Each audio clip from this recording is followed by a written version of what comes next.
Good morning. Welcome to our LinkedIn Live Resilience Roundtable. Today, I have my new victim, Troy Mex, who agreed to work with me today on this new, social media idea that I'm trying. So I appreciate you helping me out with this. So Troy and I work together on Recover Delaware, which is an initiative through the University of Delaware.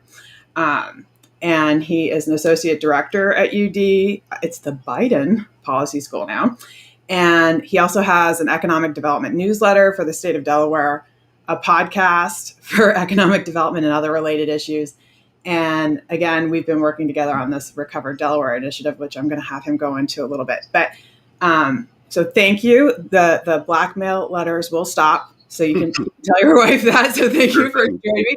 And let me, why don't you fill in everybody about what exactly all these different things are? Let's first start with where you work and how the heck what do you do all day and how did you get there? Sure. Yeah. So IPA, the Institute for Public Administration, is, an applied research, public service, and education center in the Biden School of Public Policy and Administration. That's a mouthful. And I have been there for about 12 years of my career, not all in one stint, but I think it's about 12 years. So we can add up later, I guess. And we're about 20 staff, and at any given time,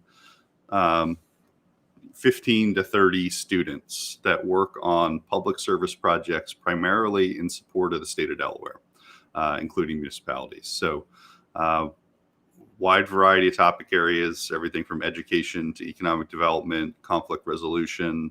I wouldn't say disaster preparedness until maybe this year, but we're building in that area too. So we work on grant funded projects, and we try to support the state.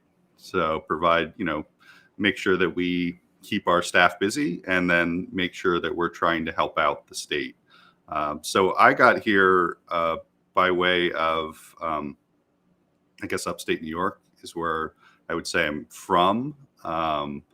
So I like to tell the story of places I've lived, because I think it's important in terms of why I'm interested in economic development planning. So kind of ancestral home is Western New York, small towns there that, were agriculture, some industry, been in decline for a while though. Lived in central Pennsylvania for a little bit, agriculture communities there. Then true upstate New York. So north of Albany, probably 2 hours from Canada, I guess. That's where I went to high school. And it was a mill community along the Hudson that, a lot of the mills closed while I was in high school. And people moved to Kentucky and various other places to kind of follow the jobs. And it's, thriving in its own kind of way as a community, socially, multi-generational families, but not thriving in terms of new jobs and new opportunities for a lot of migrants. So a lot of my thoughts about towns and economic development were kind of shaped in that environment. And I went to the University of Pittsburgh, which was completely different from the environment I was living in. But of course, Pittsburgh's the maybe exemplar story of resilience or going through big shocks over the years. So when I arrived there in the late 90s, it was not, it might have been the robotics center of the world in some ways, but it was not kind of turned around yet. But it was on its way. It was not the smoky place that people kind of heard about, in the history books, things like that. But you could really witness a lot of redevelopment activity. And that's really where I got introduced to urban planning, the idea of public administration. Ended up at the University of Delaware. They had assistantship programs as you were working through the Masters of Public Administration program. I did that. I worked on the town of Frederica's comprehensive plan. I worked on, a couple other comprehensive plans. I considered some job opportunities out of school and ended up at IPA, kind of continuing what I was doing as a grad student and doing a lot of local planning activities. Worked on the CEDS, the Comprehensive Economic Development Strategy for then DEDO for the state of Delaware. And I remember when I first got that job, I sat poolside at my parents' house in Fort Edward, New York, the month before I started reading about economic development. So I'm like, okay, I'm going to do economic development. So I had this book by, I think it was Blakely, about economic development. And that was my first intro. And I wouldn't say I've been doing it ever since, but I've been more and more intrigued, and more of my work's been targeted towards economic development. So that's my opening salvo there, Kirsten. Well, first of all, I love how you put it into context that way, because I do think how we grew up, and the lens that we saw life, it definitely impacts how we look at economic development. Even just things that happen within your own family, like if a parent lost a job, that type of thing. But IPA is not a beer, right? So it's not beer. Yeah. That joke used to be really fresh, like back when IPA was becoming big, but it's not. Well, because I've had it on some bios, and people were like, "Are you working with the brewery industry?" Didn't realize that was such a big thing. So, what with you talked about the work in general with IPA, right? So, but we knew, actually, this occurred to me before we got on, that we have not seen each other in person for over 3 years. Mm-hmm. It's because I was in the Caribbean and then the pandemic hit. So I feel like we talk to each other all the time. But so we had connected on economic development interests, but because we're such policy wonks. Mm-hmm. But when you came up with the Recover Delaware concept, how did that come to be? And then maybe tell some people who may be watching after the fact or now, what events we have planned for Recover Delaware. Sure. Yeah. So Recover Delaware, I guess, came about last summer at this point. So summer 2020. And it was really had been mulled around for a couple months or a couple weeks at least. As we were, in the beginnings of the pandemic, we didn't know how long it might last. We didn't know what the long-term ramifications were. I know the first economic forecast I sat in on, it was pretty dire in terms of both short and long-term ramifications. And so, at a public policy center trying to support the state of Delaware, thinking about also how we're going to keep people employed at our center. It's like, what is going to be relevant to the state? What's going to be important to the people who live here? And we kept coming back to recovery. We got to think through how the state, the municipalities, communities more generally are prepared to deal with recovery, address the immediate needs, think through what's going to be needed in the long term. So Recover Delaware is an umbrella initiative within IPA to help Delaware's governments and communities deal with recovery. And we've got 3 related elements right now that are funded, through a partnership with DEMA, the Delaware Emergency Management Agency, right now. And one is roundtables. So we do monthly roundtables, Recover Delaware roundtables, on the second Wednesday of the month at noon. I think that's right. And they're 1 hour. So they're opportunities to focus in on one particular topic, have a bit of a content discussion about kind of what's changing, what's going on around that topic. We just did one on food security, for example, which we saw people in food insecurity for the first time in their lives, many of them during the pandemic. So how do we learn from that, learn from the networks that were needed to put together the response and move forward in a productive way so that, when the economy is back to where it was and where we want it to be, we're still thinking about those people who are food insecure. So we have content discussions. We get feedback from people using this platform called Jamboard, and people ask questions, and we kind of provide them a place to kind of deal with the uncertainty of what's happened and what might happen in the future. And I think we don't have enough conversations about kind of uncertainty, which is one of our main planks. How are we going to deal with it? What's going to happen? Those kinds of things. With that, we're also pairing the development of a guidebook, kind of taking all of those roundtables and, compiling what we've learned and providing a bit of a guide for primarily local governments, but communities more generally, so they can deal with resilience on an ongoing basis. So we hope to have a final complete draft of that by the end of the calendar year. I don't think it'll ever be final, but it'll be a working document that people can deal with. And then we're looking to provide ongoing support to local governments in a real responsive way to their recovery needs. I'm going to take a drink of water here.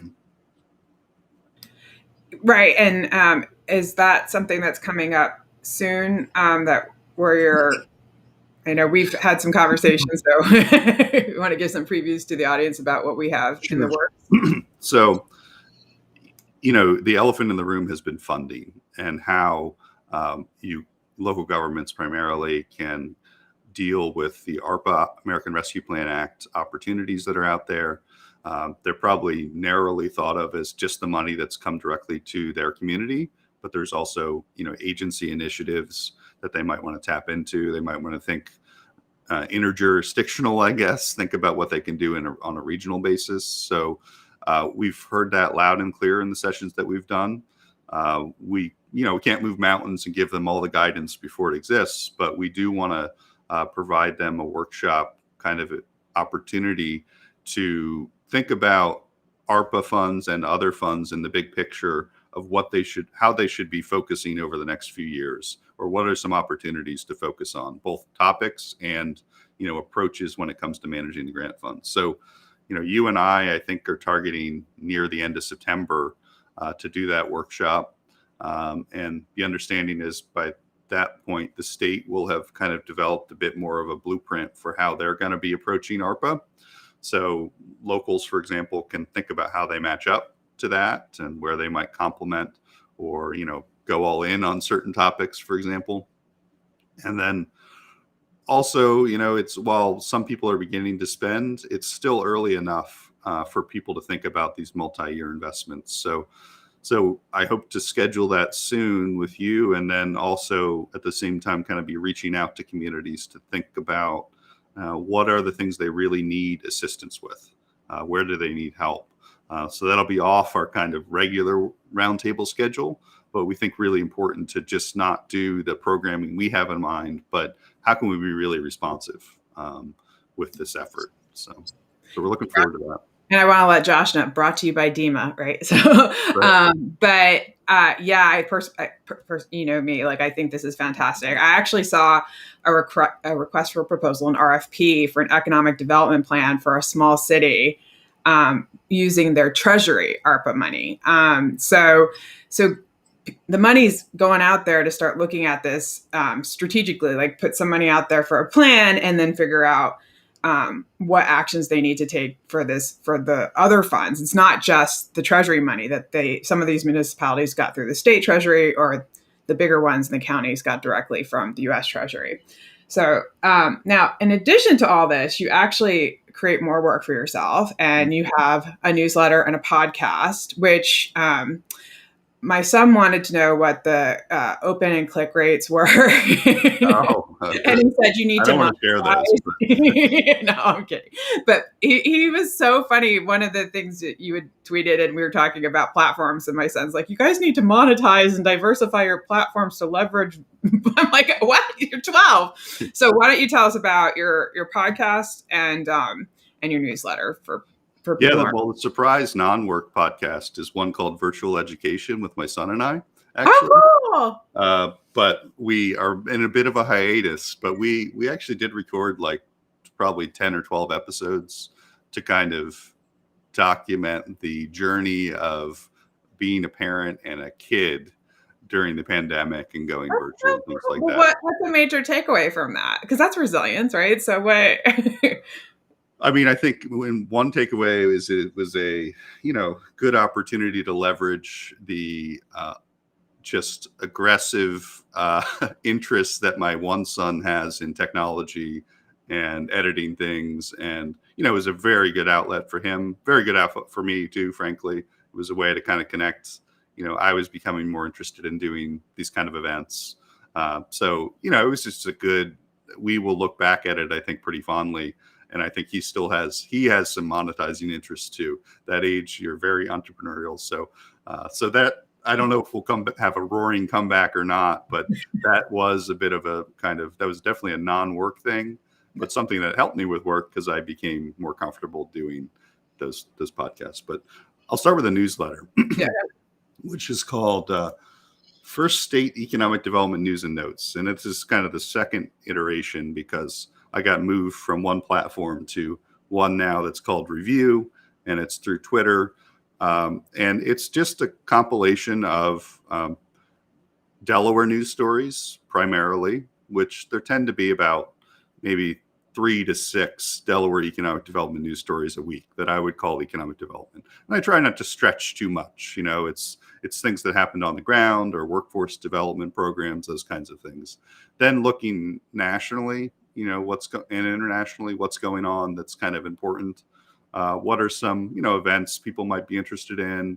I do plug the podcast, which I'll talk about in a little bit. And I give a little bit of an opening, analysis depending on time availability and those kinds of things. Sometimes it's longer or shorter. It just might highlight one story. But there's, if you're interested in metrics, there's 45 subscribers, but it's totally organic growth. So I'm really happy about that 45 subscribers. You're one of them. For me, it's been a way to really connect with people in interesting ways that like people would subscribe randomly, and 2 years later I would meet them and they'd say, "Oh yeah, I know you from your newsletter." So it's really was kind of my intro to, I don't want to call it self-promotion, but just kind of doing things experimentally and seeing what comes of it. And now I like sharing the information with the subscribers. I hope they benefit. I do see the metrics, this new, like 33% opened it over the last week, which I think is okay and reasonable. No, that I think the industry average I found out is like 2% or something. Because my son knows all these stats and averages like baseball. Right. So if I had 45,000 subscribers, I'd get a lot less opens. But I think my audience is pretty engaged. Yeah. And for me, it's also a good discipline to like sit down and sort through the articles that came out and think about what's really going on this week. And again, sometimes I devote more time to that than other weeks, but that's been a really, good discipline for me to kind of try to stay connected and see, what I'm missing or, what changes we might be anticipating. So that's been, I think, really successful for me personally. And also it's brought people into the fold to kind of realize who IPA is, because IPA is not really, we've been around for almost 50 years since 1973, I think is one of the origin story dates. But still people are getting to know us. So, particularly in kind of the business economic development world, we're not necessarily a known quantity in the same way that we might be in local government planning work, for example. So it's a good opportunity to grow the network. I see a lot of posts and articles about freight. So is that one of your little guilty pleasure obsessions? I don't know if it's a guilty pleasure. It maybe started as I thought I was being punished, and I've told this to the freight group. But when freight group? Well, yeah, we have a freight group. So Delaware Department of Transportation provides a very generous funded partnership with us. We have several projects, and one area of assistance they needed was to help work on freight planning. And I don't know much about freight planning. I especially didn't know much then. And I wasn't particularly interested at that point either. So, but it was about 4 years ago where I started working with this. We have a working group that meets every month. And it's planners from DelDOT and the MPOs. And then we do 2 events a year, a summit and a winter freight meeting. And those had traditionally been in person. We get relatively, I had someone jokingly say it's world class this week, but I think he was half joking. I mean, he really likes the event. But we've had people from, startups in the freight world. I've done podcasts related to freight with like the freight and logistics editor from the Wall Street Journal, Business Insider reporter on freight, a lot of regional companies that do freight kind of things like Trinity Logistics. So as I dove in, I really became really intrigued by it because it's economic development. If you think about some of the big pandemic stories, they've been about logistics and how to get things to your house or to areas of need in terms of a disaster. So it's not guilty. It's almost more of a love affair at this point with freight, I would say. You're really open about it.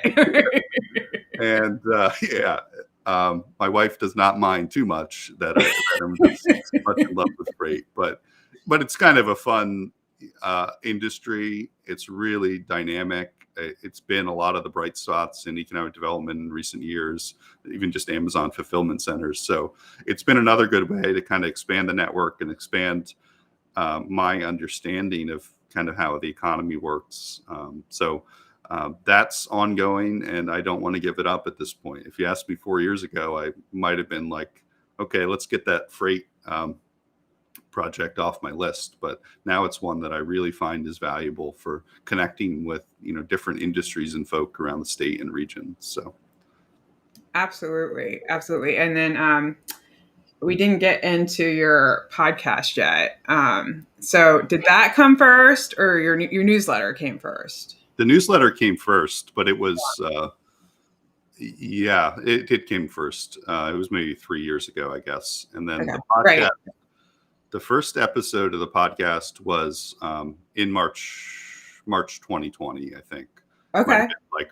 We might have recorded it like March 19th or something like that, or maybe even a little after. So we had 2 episodes recorded about the same time. I recorded one with the then Delaware Division of Small Business Director, Damien DeStefano. Mm-hmm. And the point of that episode was just to give you a sense of where we were at the moment, was like, let's communicate to local governments what they can do to support their small businesses right now. As we're like, they're not open, they may be going to delivery for the first time, those kinds of things. And again, we didn't know how long it was going to be, but there was a need for like kind of immediate support. So it had been thought about for a while that we might do a podcast. In fact, I had the name First State Insights for years. And you can find evidence of it if you do some Google searching. I had a couple Medium posts under that name, First State Insights. But it just became the perfect time, because we do a lot of networking, just naturally going to meetings and figuring out what's going on with our various stakeholder groups. For example, like the Delaware League of Local Governments dinner meetings, they weren't going on during the pandemic in person. So that's an example of the type of thing we had to replicate by having discussions. And First State Insights, the podcast, is an interview-based podcast series. Right now, we're at about 58 episodes since March 2020. So wow. It includes a couple Freight Friday episodes. So there's some special episodes mixed in there, but typically they're most Tuesdays we release an episode. I think we're trying to go to a 2 times a month format. So we had, about 36 episodes or so the first year, and we've a little over 20 the second year. And I think we'll probably be closer to the 25 to 30 every year approach. They're about 20 minutes to a half hour. If you look back, there's a 43-minute episode on beer was recorded in the first couple of months as we were kind of finding ourselves. See, this is why people get confused about IPA. That's right. It's purposeful confusion from my perspective, so it's okay. But yeah, we try to have 15 to 25-minute discussions with a variety of people. I've done a series on kind of underrepresented founders, for example. So with Gary Johnson, who does he has a startup assistance program that he got underway that's got some legs underneath it, for example. And I've talked to several of the founders that have gone through that or through related efforts. Freight has been a topic. We've done one on real estate development trends more generally, conflict resolution. Like one of my favorites is we have a conflict resolution program in IPA, and it was me, my fellow associate director, Kathy Murphy, and a graduate student who's worked in the diversity office at UD, talking about what it's going to be like to go back to the office. I'm still at my house, for example. I'm thinking about going back to the office next month or next week. We're encouraged to do that now. But it's not going to be easy for a lot of people who have been on their own schedule in their own environment for a while to relate to people in person. So, it helps us work out some things. I kind of see it as like a bit of an intelligence operation, the podcast, like finding these people that you might not necessarily be able to get them to come and speak at an event or speak at your class or anything like that. But you can have a 25-minute conversation, learn some things yourself, network again, but also provide information, to your audience. And the audience is not huge in Delaware. It's a small state, as we're all aware. But I am encouraged often when I hear comments from people that I don't know are listening that, oh yeah, I've already listened to that, or yeah, that was really good. That was the best one you've done. Those kinds of things. So, we're looking to grow the audience. We're not looking to monetize it really. But I think it's a good resource again to kind of be on, I wouldn't call it the cutting edge, but finding people who are thinking about the future. I like to think it's kind of a future oriented podcast in that way. Like what's changing in a variety of fields. What are some, in Delaware people that are innovating, out of Delaware people that are innovating, that we should kind of keep an eye on what their ideas are. So I think it's been a great success, and we look forward to it being, again, like IPA, being recognized, being seen as, a good source of information on a variety of topics. And with almost 60 episodes, we've covered a lot of ground. Yeah. Well, and I love the podcast, but that's another reason why I actually love our field, economic development, because it touches so many different industries and you get to learn enough to be dangerous about a lot of things. And I just find it fascinating to learn. I mean, it just seems like every month I'm learning about a new industry that I wasn't even aware of, how much was involved with it. But it all impacts economic development, which is why economic development is important from a strategic planning perspective, which is, we're both urban planners. And policy people, but economic development is a cross-sector thing, and it should involve all levels of government, different agencies. They should all be talking to each other. So one thing that is coming through here is that you're a superstar, and I saw a tweet that your wife said, why don't you tell us about what your wife thinks about all this? Well, I was asked if I could go to somewhere, to Dutch Wonderland today. And it wasn't just this meeting. There was another meeting. And I said, well, I'm the lead attraction in 2 meetings on Friday morning. And, of course, what I meant by that was a humble, like, if I cancel, the meetings have to be rescheduled, then, that would be a problem for other people. But she did make the point. She replied on Twitter too, that, and to me personally, she does try to humble me consistently. And that's an important thing.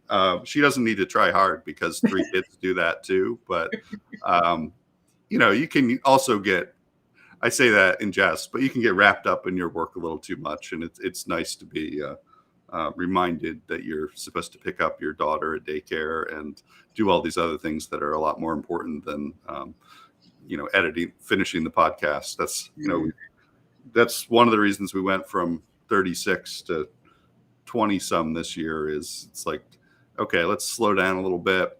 It was good to be strong out of the gates, but like, let's be realistic about what we can commit and what's really important. And will the fans riot if we don't have an episode every week? Probably not. So let's do what we can and keep our egos in check and keep our work-life balance in check. And, that's been a challenge for particularly the work-life balance has been a challenge for a lot of people. I don't want to comment on the egos, but it's been a challenge. So Well, that's why I actually started this idea, this concept, which has like no editing, nothing. It's so unprofessional with how I'm doing this. So nothing compared to what you're doing. But what I realized was that if people don't get to know you, they just see this policy wonk. Like I'd been meeting some people through interviews and stuff, and they're like, well, from your profile, you come off as such a dork, basically, right? That I have like a bot with no personality. And then I realized I have a lot of colleagues who are probably in the same boat. And so that was the main reason I started this whole concept, was to bring people on to show that they actually do have some personality and a little bit of a life outside of work. Speaking of which, behind you, I see the Pittsburgh, right? Is that behind you? Yeah. The Golden Triangle. My grandmother lived there when it was covered in soot in the beginning of the 20th century. But you also have something that's not the beginning of the 20th century, but looks like a Mac that from when I was maybe in grade school. It's an Apple IIc. Apple. And then there's also a VIC-20, which is Commodore. So, Commodore. Yeah, we had one of those. Yeah, which the Apple IIc definitely works. You can definitely do things with it. I think the VIC-20 does. I just have not taken the time to hook it up. So it was kind of a pre-pandemic obsession with nostalgia and reading a lot about these companies that aren't there anymore, like Commodore, which I think I did live. Well, I guess I didn't realize Commodore was in Westchester. I mean, that's where they were. And they were, it was the best selling computer in history. The Commodore 64, and the VIC-20 was right behind it. So it's right down the street. I can remember visiting relatives in Pennsylvania when I was growing up, and like they had a Commodore and they were kind of talking about the company. So I'm fascinated with the hardware and the look of it and like the feel of that nostalgia, but I'm also fascinated by the companies that have kind of come and gone. And obviously Apple's still around doing quite well for themselves. But I just love those stories. I guess if I've gotten one pandemic habit that's, I think, good, it's business history, and just looking at, because frankly, I mean, this is a lesson for economic development too, understanding businesses in your community and what they need, what support they need, where their industry is going is super, super important. And you can't be an expert in all of them, but you can, appreciate that just because you're doing well today doesn't mean you're going to be doing well, 7 months from now, 7 years from now. Leadership has a big difference in, how things go, for example. So there's a lot of story behind just the computers. They're not just gaming machines. They're more like symbols of a habit around business history, I guess. No, and they are. And once people are able to go to each other's houses, your family should come over to mine, because my living room has turned into my son's room. Well, he's taken over the whole house, quite frankly. But there's 3 televisions, and he has a Nintendo from 1985. He has a Japanese one from 1982 that required a whole voltage setup. He has an Atari. And the reason we have a tube TV is, remember, for Duck Hunt, the gun has to go off. It has to bounce off of a tube TV. It doesn't work with flat screen. So we have a whole, I think the two of you would probably get along, the kids that are, anyway. But it is an important economic development symbol there, because, and some of your stories from growing up in New York with the mills, and I actually, the last time we saw each other in person, we were talking, you wouldn't remember this, but we met because I was giving a presentation in Virginia, and I was trying to figure out what to talk about that would resonate with them at that time. And of course, this is well before the pandemic, a few years ago. And I found the presentation the other day because somebody asked me about it. And I called it adaptability.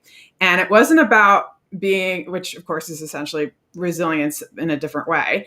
But my presentation, I forgot about it. It wasn't about shocks and surprises. It was about being able to adapt to industry changes. And I showed the Nokia phone and, or cars, and how it doesn't happen over time, but those things, legislation, funding, all these different things impact local businesses, and some of the things you're not going to get around. So you're going to have to figure out a way to either reskill or upskill workforce, or also help businesses maybe with other incentives and strategies to figure out how to evolve and adapt to new things. Yeah, this is going to So, sound super wonky, but no. I'm motivated by the product cycle. So what's the product cycle? If Right. you're if you're in a company or you're in an organization and you just keep doing what you're doing, you're going to fall behind eventually. So you need to think about making that next leap to the next opportunity, whether you're a Fortune 500 company or a IPA with 20 staff and 30 students. What's the next iteration that's going to take you from, you know, doing mind-numbing work to the next exciting thing that's going to help your clients and stakeholders. So I really think it's an important thing for us to think about, is making that leap constantly, not just being satisfied with where we are. Oh, absolutely. You can't, and I think that I think a lot of people are learning that now, and you have to be able to do it quickly too, with a long term vision in mind, but be able to adapt pretty quickly. And a lot of what you said there too, I actually had in that presentation about the life cycle and product cycle. I was thinking about other things too, but I talked about electric cars, and I was saying how this area was about 2 hours outside of DC. So wouldn't this be great to have a charging station, right? And then so on the major interstates. And but at that point, people were like, "Oh, people aren't going to be driving electric cars like that." I don't know. now, right? Not that I'm a mind reader or anything. I don't mean to say that, but it is interesting that you have to be thinking, seeing trends, and constantly innovating. Whether that's how you do a podcast or how you do roundtables or thinking of new initiatives with your policy school, but also just companies need to have that mindset too. Now, something that you have been doing for a while, I just learned before we got on, was I saw Illinois when I Googled you real quick to make sure I had your title right. So, what's up with Illinois? Yeah, so it's almost a sore spot, but not really. I mean, everything really, lessons in resilience. But so I was at IPA UD for about 5 years and got married near the end of that 5 years, and it was a kind of a transition point, also a point where I was becoming more interested in economic development, and I felt like I didn't really know what it was, know what my role was. I kind of was looking to bring a little more rigor to that work, and so I looked for schools that could help me, PhD programs that could help me kind of better assist people with rural economic development issues. So I asked actually the former Appalachian Regional Commission chair, Jesse White, who he was at UNC Chapel Hill at that point. I asked him, where would you go? And he said, well, I would go to either UNC Chapel Hill or Illinois. So I applied to both, maybe a couple others, and I connected with this faculty member, Andy Isserman, who was doing research on rural prosperity and also other wonky things like how the census miscounts rural people. And it really connected with me. And he was at Illinois, got accepted, went out there and visited, thought it would be a good place for me, and started that program. And, it was, certainly life-changing in terms of being exposed to different networks. And I'd been only a professional in Delaware at that point. And I became, I think, just had access to a lot of different networks, DC consulting groups, academics across the country. It, was a really good thing that I now come back and have a better appreciation for both how academia works, because I've seen it in other locations, and I'm no expert by any means, but a better appreciation for federal funding landscape, how these consultants fit in and bring different perspectives. I've not finished my dissertation, which is a bit of a sore spot, but I am working on it. Bit of the resilience story is Andy Isserman died 2.5 years after I started, and so I started working with Ed Fazer, who's a great guy, who's now at Oregon State and moved a couple jobs. We're pretty like-minded, I think, and he's very supportive of me finishing. But that's been, a bit of a resilience story in terms of trying to adjust to new people, new environments, and then going back to a full-time job. But it really, when students ask me for advice, which sometimes they ask and sometimes I give it, it's my advice is to get out of your element a little bit. Mm. I'm an upstate New York, Northeast person. Being in the Midwest, it's like, oh, I didn't realize this was what rural was like, that you travel for an hour and a half between cities and you see cornfields forever. I thought I was from rural small town America and I could go 15 minutes to the mall. Maybe I was in suburbia and I didn't know it. So you just get a better appreciation for life, work, what's valuable to people that I couldn't simulate in any other way. So it's a good experience, even while I think about how I'm going to finish up and when I'm going to finish up. Oh, absolutely. I mean, one of the things I've been saying that I learned working in the Virgin Islands, and it's a joke for a lot of people because I'm not an island person. I don't like going to the beaches or, look at me, right? So, but I love working in islands because they're great pilots for a lot of this work that we're looking at. But what I saw were a lot of consultants coming in and different representatives from government coming in as if they knew all the answers. And I will say about islands, which is probably similar to Illinois, which of course I told you I grew up there. But what works in New York City, what works in upstate New York is not going to fly in an island or outside of, Peoria, Illinois. Right. So I do think that exposure to other places, in fact, I'm being a guest lecturer for an urban planning studio, and they're doing some work in the Virgin Islands. And the reason the professor wanted me to come on was because to provide that, cultural sensitivity of how you should be curious and ask questions and there's no data down there. And I love that you brought that up about the census issue with rural county, because now I'm starting to say, not data-driven policy, but data-informed, because I learned through my work in the Caribbean that so much of the data is A, missing, or B, is just not collected. And it's only as good as the data being collected. So everybody trusts the census or BEA but so they're not necessarily collecting that data. So I think it's fascinating that was one of the things that he looked at. Now, what was your dissertation? My dissertation is on university development of research parks in rural settings. So I'm actually looking at case studies in Virginia Tech, West Virginia, Texas A&M, and Southern Illinois University in Carbondale. So to kind of see what makes those tick, because a lot of the popular stories are Research Triangle, Stanford, MIT, which have very different contexts, both universities and regions, from the Virginia Tech Blacksburg, which is, 4 hours from DC and in the mountains, and a beautiful place, but, it's off the beaten path for sure. So, so it's more of a university leadership kind of story, and what economic developers should think about and realize about how academia works. Right. It's not just the university does a research park and we all benefit.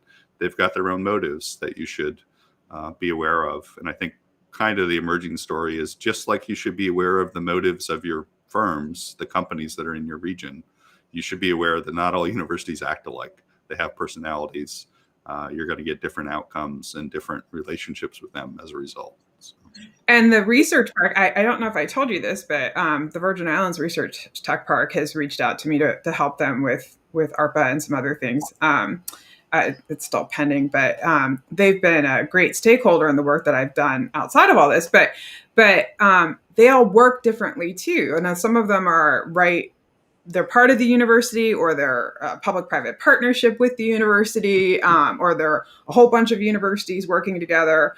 Was there anything you found from that? I didn't even know that this was your dissertation.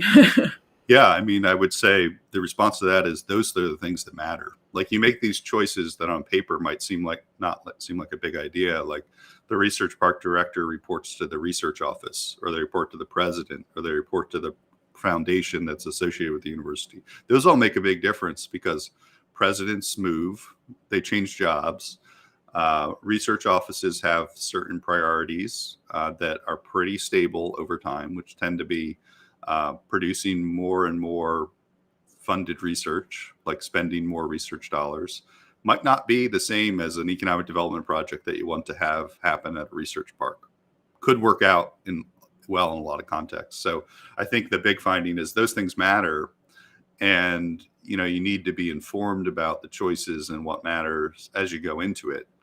And if you're a regional economic developer, you need to be aware that those choices matter, and that when you're relating to the park director, they may not be serving your priorities. They have their other priorities that are dictated by where they sit and who they report to. And it all seems pretty common sense, but it's easy to forget and easy to say, like, oh, they started this park, it's going to be like Stanford around here. We're going to be the Silicon Valley of wherever we are.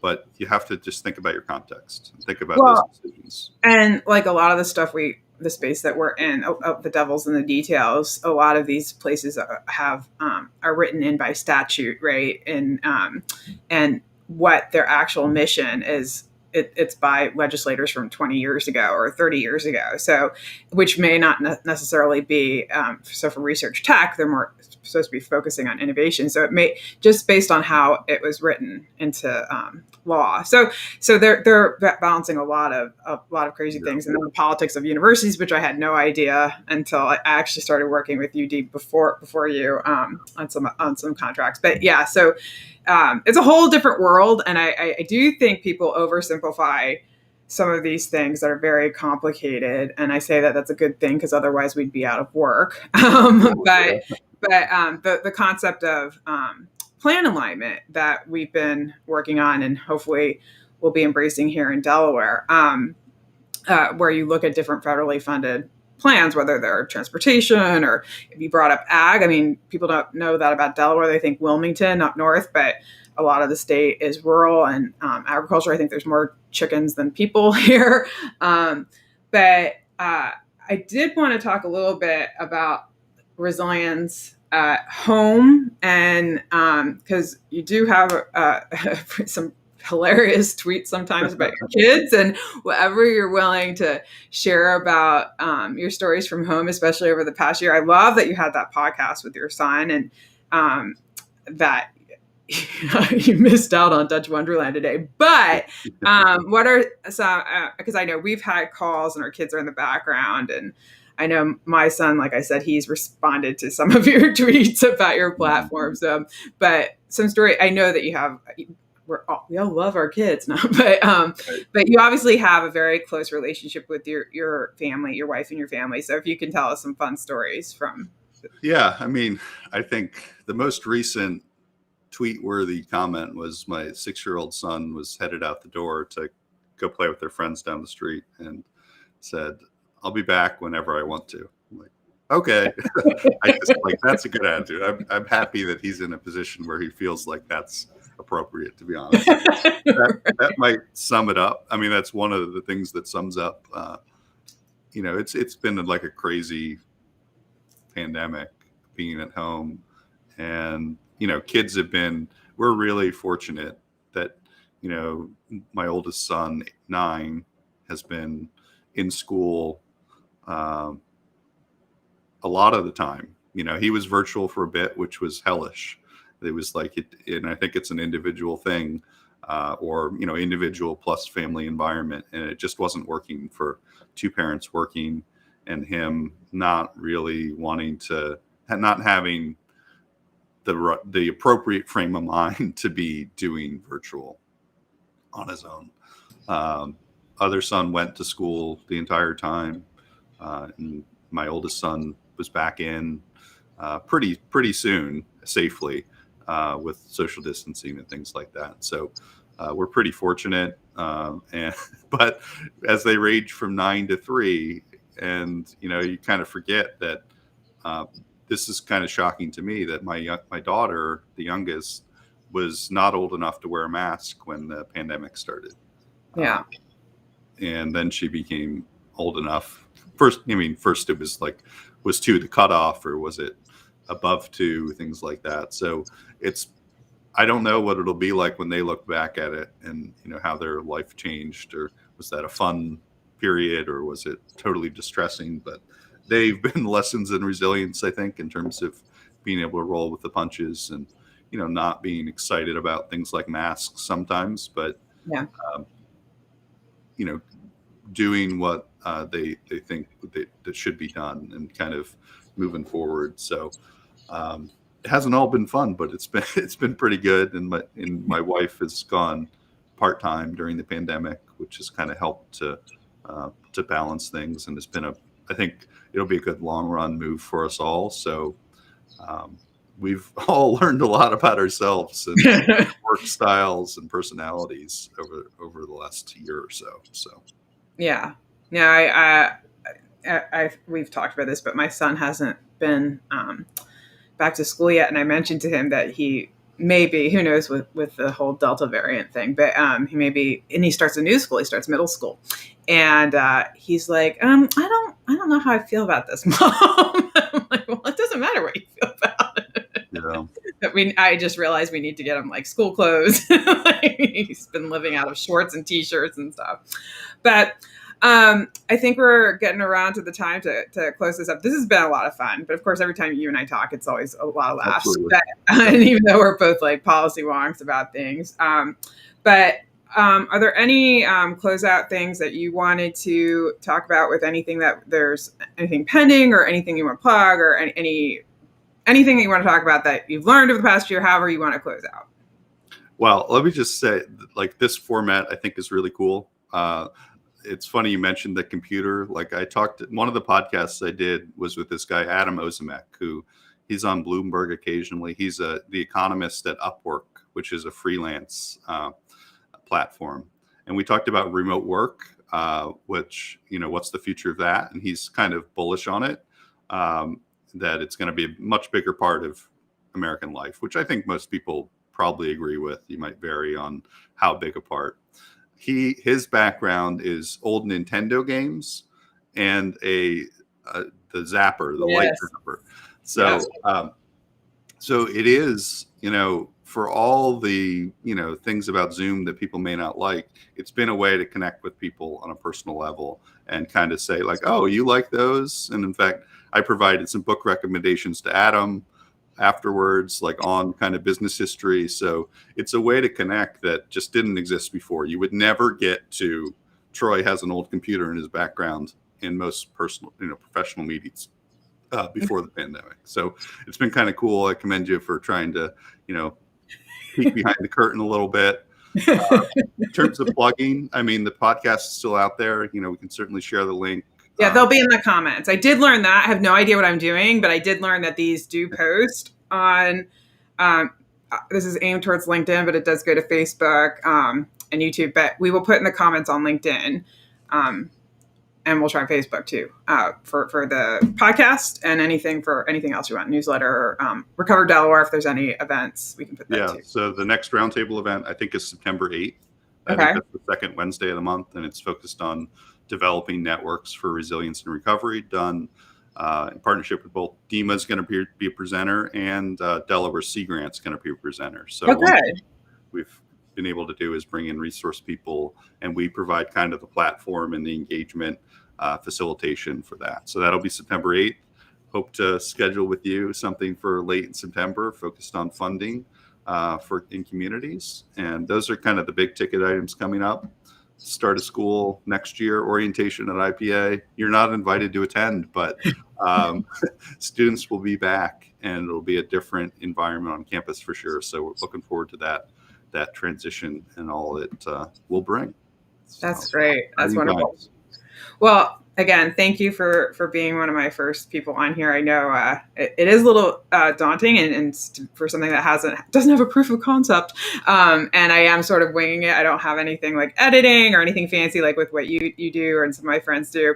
My next victim is actually another university person. He is at the University of the Virgin Islands, and he runs the hazard mitigation plan.